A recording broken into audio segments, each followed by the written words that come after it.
Long days and pleasant nights, fellow content readers, and welcome to another episode of the HSFF audio blog. It is Wednesday, March the 20th, and today's topic is the Dark Tower novel 3 by Stephen King, The Wastelands. As this is my second trip to the tower, so to speak, I remembered some things wrong. For example, I thought the drawing of Jake would have happened in the second novel, but it didn't. It happened here. And I also didn't remember that this book ends with a cliffhanger. So the story picks right up from the second book.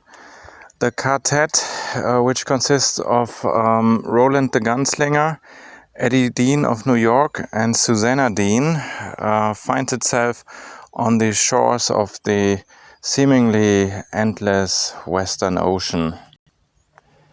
They continue their journey inwards and soon find themselves on a lush plain and then in some forest.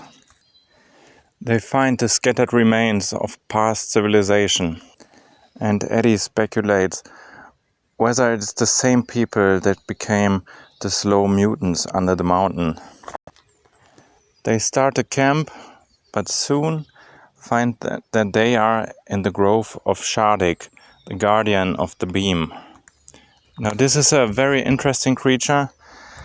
It's a giant Robo bear, meters and meters tall, and gone mad. The quartet barely survives, but they manage, and then they are sure they are on the right path to the tower. The next section of the story is about Roland losing his mind. This is due to the fact that in the drawing of the three, he killed the Pusher, the character who was responsible for Jake Chambers dying. Jake Chambers is the small boy that Roland met in the way station and sacrificed under the mountains in the first book, The Gunslinger. Now a paradox is created. Jake lives or Jake died. Both are true and both can't be true, and the quartet needs to fix it. Jake Chambers, in our reality, feels the same way. He has visions of the gunslinger and the gunslinger's world. Many chapters concentrate on his life and his academic career, and he writes a very interesting essay. Blaine is a pain, and that is the truth. This was hilarious. I really loved this section. Well, it's also a foretelling of what's to come, because Charlie, the choo-choo train, he might be a character out of a children's book, but in the gunslinger's reality, it's Blaine the Mono, and he's to be taken serious, that's for sure. Well, eventually Jake is saved and brought into the world of the gunslinger, and the quartet, they continue. Jake befriends a Billy Bumbler. What I understand is a mix of a dog and a raccoon. An animal with high intellect and a limited capability to speak even. Slowly they make their way towards the city of Lat, some post-apocalyptic version of New York City. They meet some old survivors in a roadside town along the way.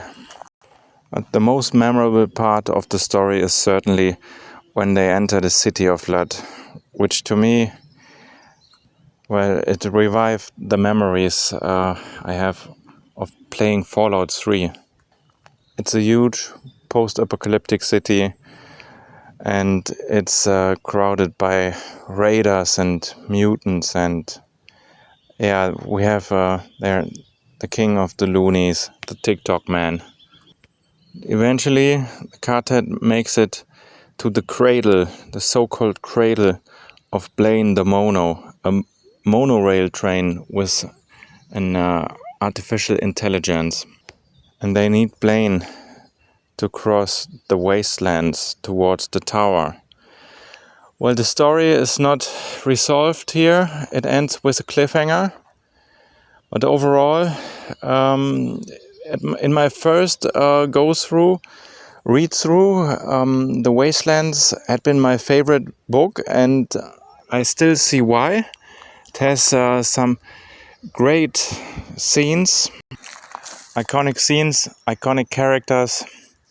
Certainly a very, very good book. But maybe it's due to the narrator. Now, in the second go-through, I feel like I like the drawing of the second novel, even better.